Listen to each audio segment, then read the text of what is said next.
আসসালামু আলাইকুম বন্ধুরা, তোমরা সবাই কেমন আছো? আমি আবার চলে এলাম একটা নতুন রেসিপি নিয়ে। আমি আজকে রান্না করব শিং মাছ। এই যে বন্ধুরা, আমি পেঁয়াজ ভেজে নিলাম এখানে। এখন একটু আদা রসুন বাটা দিয়ে দিব, তারপরে হলুদের গুঁড়া দিয়ে দিব,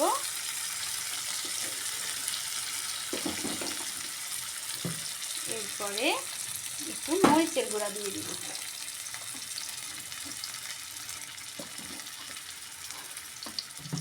পানি দিয়ে দিব, মশলাটা কষিয়ে নেবে।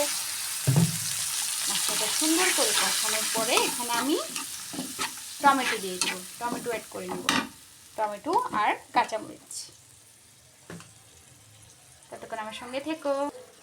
এই যে এখানে টমেটো আর কাঁচামরিচ কেটে রেখেছিলাম, এখন আমি এগুলো দিয়ে দিব। মশলাটা প্রায় কষানো হয়ে গিয়েছে, এখানে দিয়ে একটু নাড়াচাড়া দিয়ে দিব আর একটু দমুক এগুলো। টমেটোটা একটু হয়ে আসলে এরপর এখানে মাছটা দিব। যে টমেটোটা একটু হয়ে এসেছে, এখন এখানে আমি মাছগুলো দিয়ে দিব। যে মাছ সুন্দর করে কেটে ধুয়ে রেখেছি, মাছগুলো দিয়ে দিব।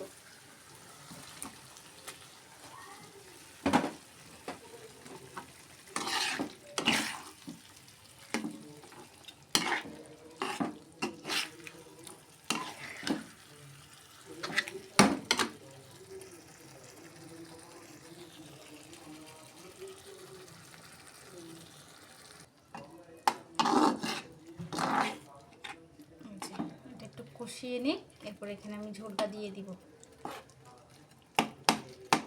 শিং মাছের আসলে ঝোলটা খেতে ভালো লাগে। অন্যান্য মাছ মাখা মাখা ভালো লাগলেও শিং মাছের ঝোলটা অনেক উপকার এবং এটা অনেক খেতেও ভালো লাগে। একটু কষানো হয়ে গেলে এখানে আমি ঝোল দিয়ে দিব। এই যে মাছটা কষানো হয়ে গিয়েছে, এখন আমি এখানে ঝোলটা দিয়ে দিব।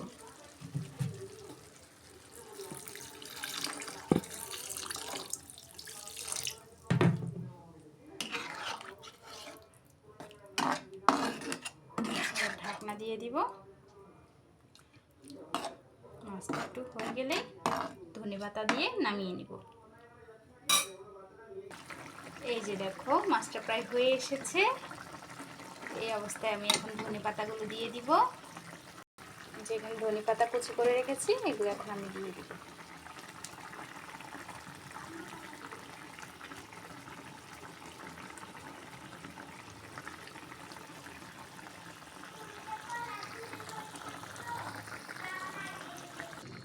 মাছগুলো এখন আমি সুন্দর করে বাটিতে বেড়ে নিব। আপনাদের কেমন লেগেছে আমার ভিডিওটি অবশ্যই কমেন্টে জানাবেন।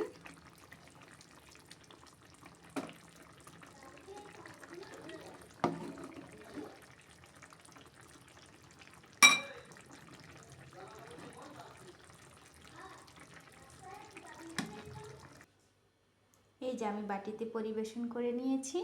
দেখতে কেমন লাগছে? অনেক সুন্দর লাগছে আমার কাছে। আপনাদের কাছে কেমন লাগছে অবশ্যই কমেন্টে জানাবেন। আজকের মতো আমার ভিডিও এই পর্যন্তই। আসসালামু আলাইকুম। সকলেই ভালো থাকবেন, আমার জন্য দোয়া করবেন। আল্লাহ হাফেজ।